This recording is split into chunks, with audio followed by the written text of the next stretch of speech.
crazy.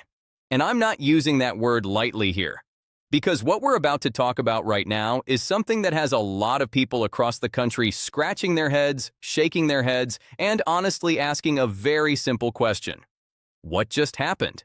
Because if you've been paying attention, if you've been following what's been said over the last several months, and if you're one of the millions of Americans who believed that a $2,000 tariff check was coming your way, then what was just said publicly is probably not sitting very well with you right now. So let's slow this down. Let's walk through this carefully. No hype, no guessing, no conspiracy stuff. Just facts, context, timelines, and what this actually means for you going forward. Because yes, President Trump has now publicly stated that he doesn't remember promising $2,000 tariff checks. And that statement alone is doing a lot of damage, especially when you line it up against what was said previously, what people heard, what people expected, and what many households were planning around financially. Now first, let's talk about why this matters so much. For a lot of Americans right now, money is tight. Inflation has cooled compared to its peak, but prices are still high. Groceries cost more, insurance costs more, utilities cost more, rent is still elevated in many areas. Interest rates, while potentially coming down later, are still high enough to hurt borrowers. And people are tired, financially tired. So when discussions started circulating about tariff revenue being returned directly to Americans in the form of $2,000 checks, that caught attention immediately, not just on social media, not just in headlines, but in real households. People heard it as relief. People heard it as help. People heard it as something concrete. And importantly, people heard it as promised. Now, whether that promise was explicit, implied, or politically framed is something we need to unpack. Because words matter, especially when you're talking about money. Over the last year, Trump repeatedly spoke about tariffs as a tool to generate massive revenue. He framed tariffs not just as a trade weapon, but as a funding source. And in multiple rallies, interviews, and public comments, he talked about the idea that tariffs could be so lucrative that Americans themselves could benefit directly. The phrase tariff checks didn't come out of nowhere. It wasn't invented by random bloggers. It wasn't made up by social media. It came from the interpretation of repeated messaging that suggested Americans would directly benefit financially from tariff revenue. And that's where expectations were set. Fast forward to now, and when asked directly about the $2,000 tariff checks, the response was essentially, "I don't remember promising that." That's the moment everything shifted. Because when a leader says they don't remember something that millions of people believe was said, it creates confusion at best and distrust at worst. Now, to be fair, let's be clear about one thing. Saying "I don't remember" is not the same as saying "I never said it." Those are two different statements. But politically and psychologically, they land almost the same. To the average person, it sounds like backtracking. It sounds like distancing.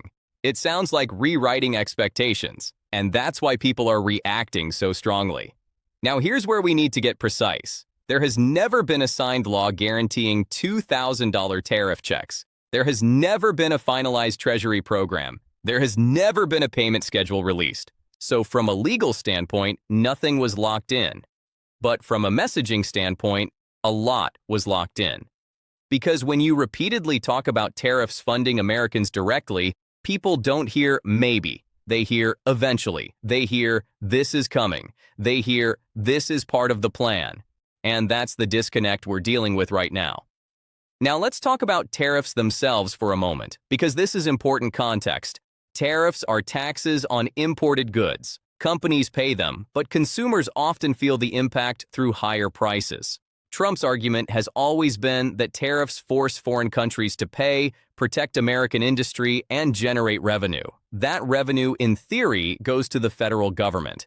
The idea floated was that if tariff revenue is high enough, it could offset taxes, reduce deficits, or even be redistributed. But here's the key issue. Tariff revenue is not stable like income tax revenue. It fluctuates based on trade volume, exemptions, retaliation, and economic behavior. That makes direct payments extremely complicated. And that's why many economists were skeptical from the start. But skepticism doesn't erase expectations once they're set. Now let's talk about the timing of this statement, because timing always matters. This comes at a moment when people are already on edge financially.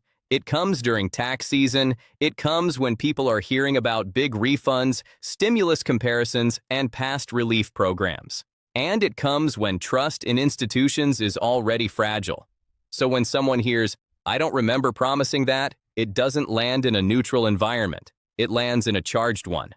And that's why this is blowing up. Now, what does this actually mean for you? First and foremost, you should not be expecting a $2,000 tariff check anytime soon unless something dramatically changes legislatively.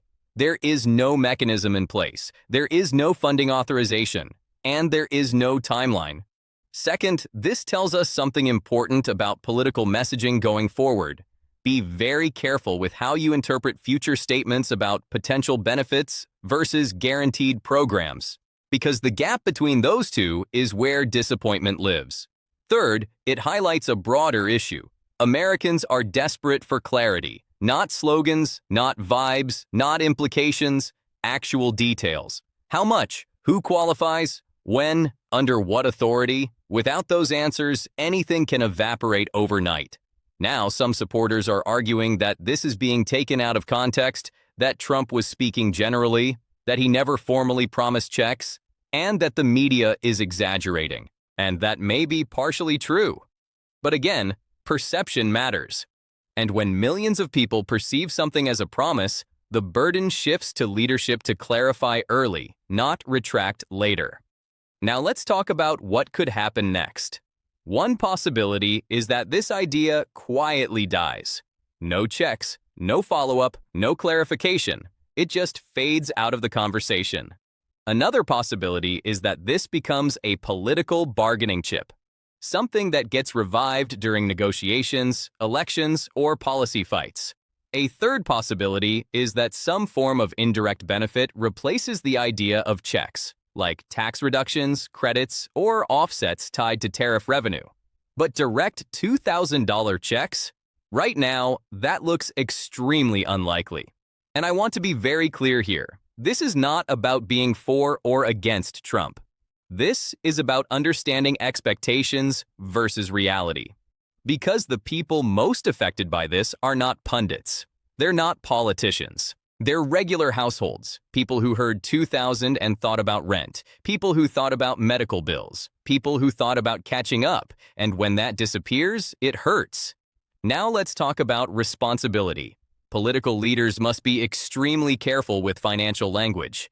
Every single word matters, because when money is mentioned, even casually, people respond. People don't just hear it, they start planning, they start budgeting, they start imagining bills being paid, debts being reduced, or savings being topped up.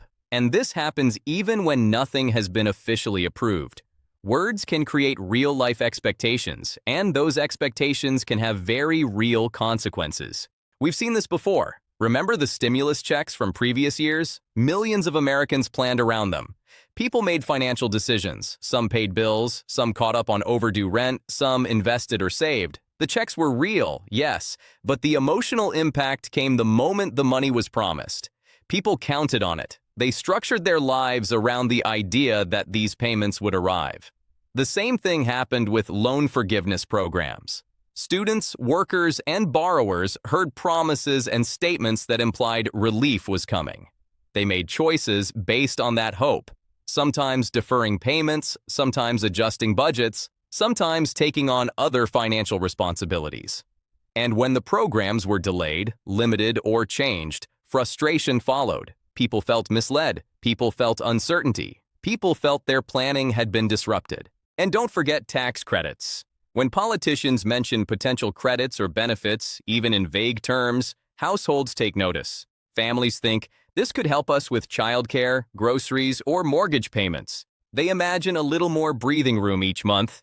And again, if the language isn't precise, if the promises aren't backed by law or clear guidance, disappointment follows.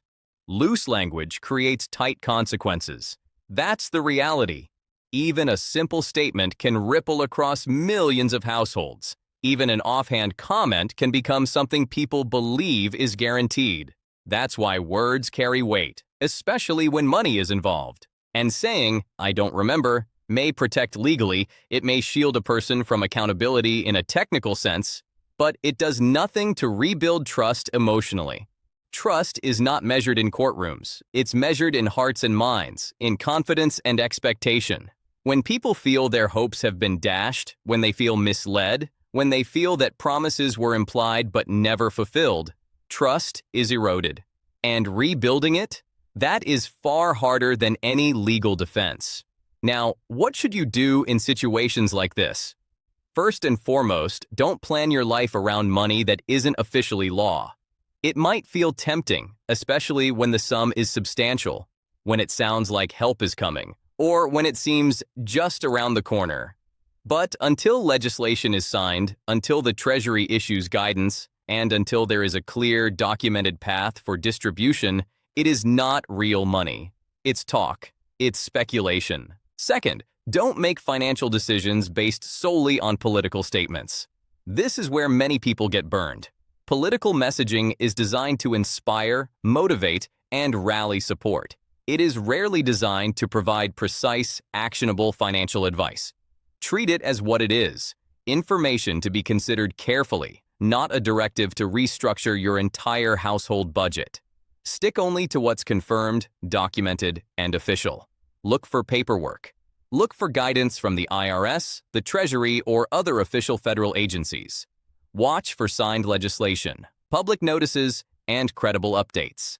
This is how you separate reality from hype, expectation from speculation, and hope from certainty.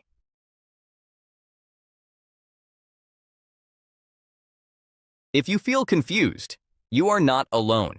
Millions of people across the country are trying to make sense of statements, reports, interviews, and social media posts. The information is scattered, often contradictory, and sometimes misleading. Feeling bewildered is a natural response to an environment like that. This situation is messy because expectations were allowed to grow without boundaries. People built scenarios in their heads. Families budgeted, planned, and anticipated. And all of that momentum, emotional, financial, psychological, exists regardless of whether the money ever materializes. And finally, here's the big takeaway I want you to leave with. This moment isn't just about $2,000 checks. It's bigger than that. It's about credibility, how leaders communicate, the language they use, and how that language impacts real lives. It's about clarity, making sure that when statements are made, they are backed by law, backed by process, and backed by authority. And it's about how easily financial hope can be created and destroyed by words. Hope is powerful, but words are more powerful than we often realize. They can inspire confidence, but they can also lead to disappointment and mistrust if not grounded in fact. So going forward, the principle is simple. Listen closely, but verify everything. Hope is powerful, but planning requires proof. Don't let expectations run ahead of reality. Anchor your financial decisions in facts, documents, and official guidance. Follow the official channels, track announcements carefully, and maintain perspective. Because the last thing anyone wants is to see a situation like this repeat itself. Words are spoken, hope is created. And then reality catches up and leaves millions of Americans frustrated. In times like these, patience, verification, and careful planning are your best allies. Keep your eyes on what is real. Ignore speculation until it becomes official. Ask questions, check sources, and don't let anyone's casual statement become the foundation of your financial planning. Protect yourself, protect your household, and protect your peace of mind. And remember, it's completely normal to feel the emotions you feel right now. Frustration, disappointment, confusion, those are natural. But channel them into caution and verification, not into rash decisions or assumptions. That's how you remain in control, even when messaging from leadership is messy or unclear. At the end of the day, words without action are just words, and money that is not lawfully authorized is just hope. Ground your decisions in fact, confirm your information, and prioritize clarity over speculation. That is how you protect yourself financially, emotionally, and mentally. Because in the world of promises and political messaging, proof is everything. Hope alone is not enough. And understanding this distinction now could save you frustration, financial missteps, and countless headaches down the line. I'll continue to watch this closely. If anything changes, real changes, not talk, I'll break it down clearly and calmly so you know exactly what's happening. Until then, stay cautious, stay informed, and don't let headlines make financial decisions for you.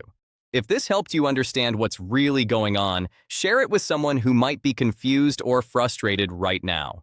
And if you want updates when facts, not rumors, change, make sure you're subscribed.